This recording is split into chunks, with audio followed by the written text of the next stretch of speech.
Hello and welcome to Pockenrop. In today's video I am continuing my ReImagined series. Now so far I have taken the double album Goodbye Yellow Brick Road and turned it into what I think is an absolutely killer single.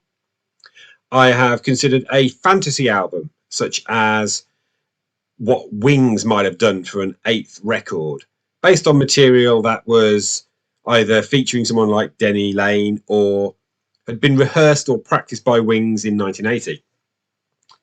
And then I've also tackled that vexed question of, would the White Album be better as a single?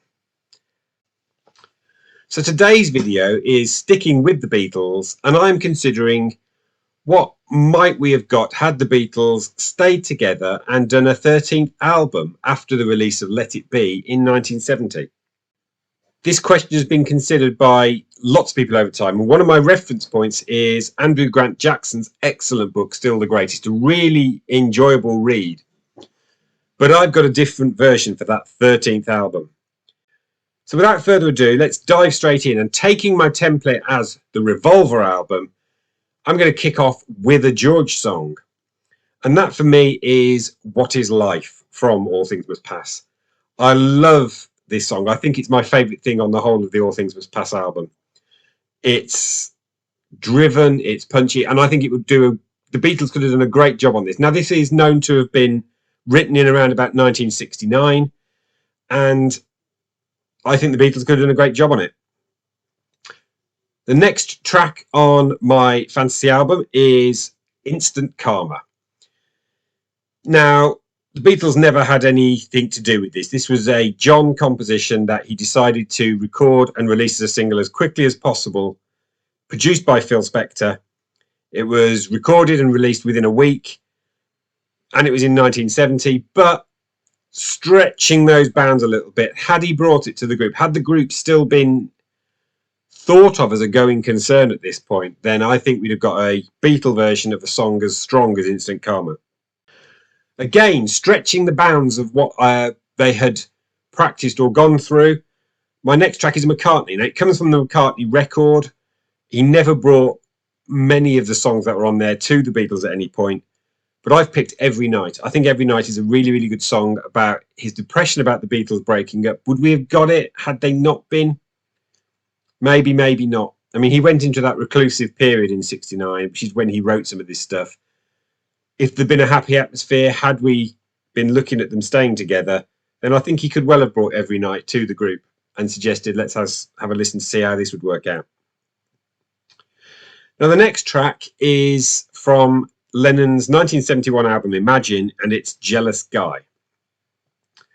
This was run through on the Escher demos that you can now get with the expanded White Album, when it was called Child of Nature. So the song, the tune had been knocking around for a good 3 years before he turned it into Jealous Guy.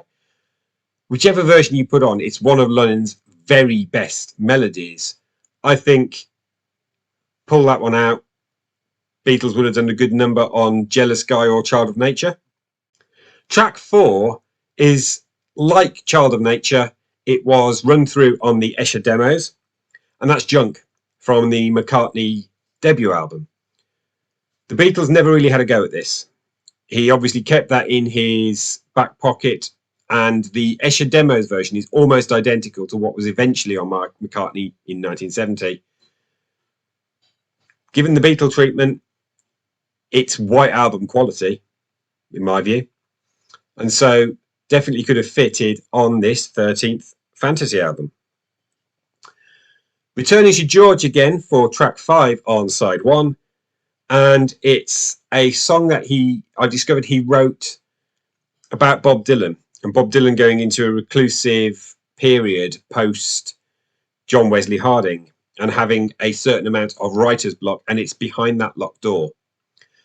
I think this is, again, a really strong standout track from the All Things Must Pass album. And had he brought this to the Beatles, I think they would have recognised it for the quality that it is. And then concluding side 1 is probably Paul McCartney's finest solo song, and certainly the standout track on his debut album, Maybe I'm Amazed. Now, he plays everything on the whole album, Particularly on this song, you can hear how well he plays everything. But if all the Beatles are on this, I think this will be stratospherically successful. Closing side one then with Maybe I'm Amazed. So moving on to the side 2 of the record, and I am kicking the doors down with this one with a Lennon track, and it's Gimme Some Truth.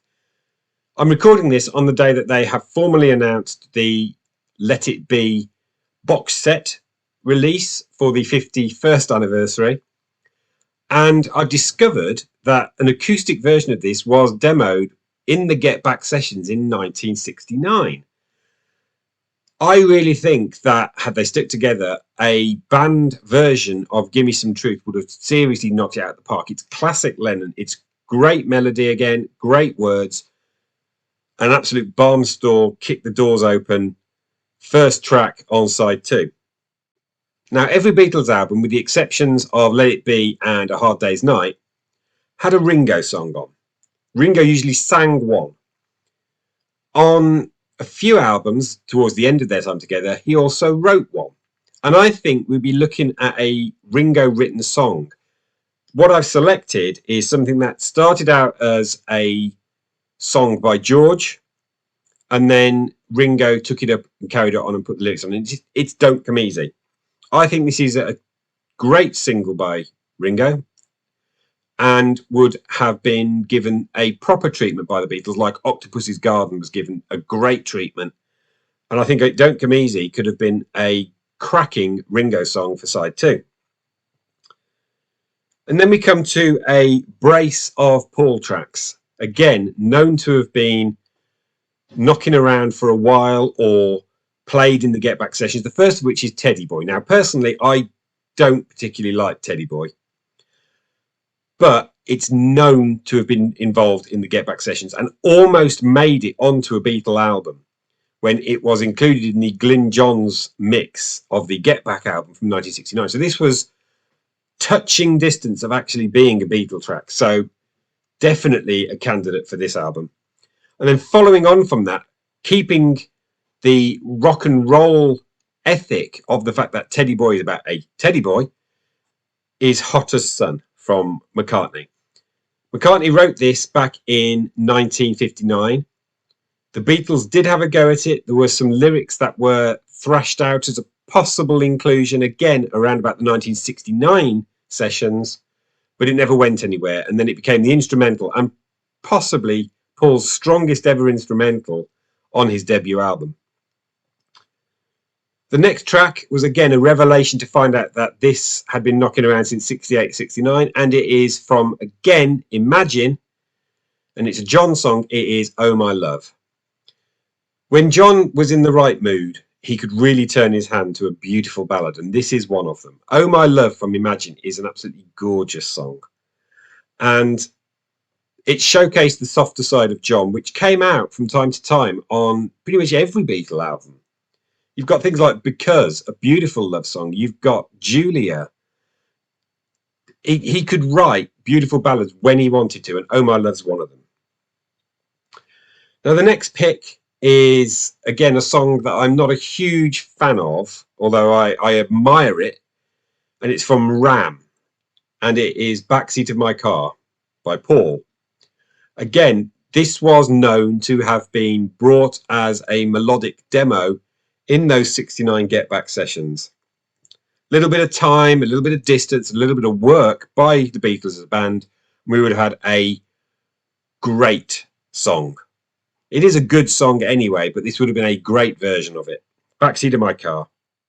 And then we have to conclude the album. And much as I would like to go on and do more reimagined Beatles albums, if you want to do get the book. But this one would conclude their life together, and it would be All Things Must Pass. And it feels like a perfect end, just as the end on Abbey Road feels like the perfect end to the Beatles. So would All Things Must Pass. And yeah, it's a third George track. It's following the template set by Revolver, where George had 3 songs, and he's got 3 bangers on this record, in my view. And I've given it a name, Triskaidekaphobia, which, if you don't know, is fear of the number 13. I have created a playlist for this on Spotify, which you will be able to access if you so desire on the link in the description below. I also gave a little bit of thought to what I might have done as a single release. And for me, it's got to be Maybe I'm Amazed. The single that should have been and wasn't from McCartney. A single release of Maybe I'm Amazed would have surefire number one for me. I'd also put a B-side on it. And that I selected Apple Scruffs, again from George from All Things Must Pass. In some ways, the existence of Triskaidekaphobia would mean that we wouldn't have the All Things Must Pass album, and that would be a great shame because it's pretty perfect. Maybe I'll do a condense that album down to one. That would be a real trial. But until next time, thank you very much for watching. Please remember to hit that like button, and if the subscribe button is red, turn it grey by clicking on it, please. And also hit the notifications bell so that you can get more notifications about future content. But until then, thanks very much for watching. Goodbye.